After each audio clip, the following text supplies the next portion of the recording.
সময় বিকেল বেলা শীতল জায়গায় এই খেলাগুলো আমাদের বাপ দাদারা খেলে এসেছেন, সেখান থেকে আমরা অনুপ্রাণিত হয়ে এবং গ্রাম বাংলার ঐতিহ্যবাহী গাঁথি খেলা যেটি কালের বিবর্তনে হারিয়ে গিয়েছিল, এটি ফিরে এনেছে নামটি করে যুব সংঘ।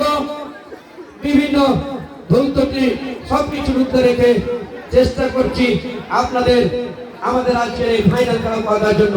প্রধান অতিথি হিসেবে উপস্থিত আছেন জনাব মোহাম্মদ আফতাবুজ্জামান আল ইমরান, উপজেলা নির্বাহী অফিসার, শিবগঞ্জ বাইরাবধুর।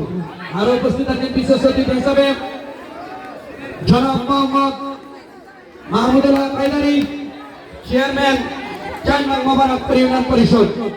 আরো আছেন সমাজসেবা অফিসার, এসিডেন্ট এবং কমিশনার তৌফিক আজিজ ভূমি। আরো উপস্থিত আছেন বিশেষ অতিথি হিসাবে মনিরুজ্জামান শিমুল, আব্দুল এবং আরো উপস্থিত আছেন জনাব মোহাম্মদ ফজল হোসেন রুবেল, বিশিষ্ট ব্যবসায়ী। আজকে কি রাত্রি কাম হবে?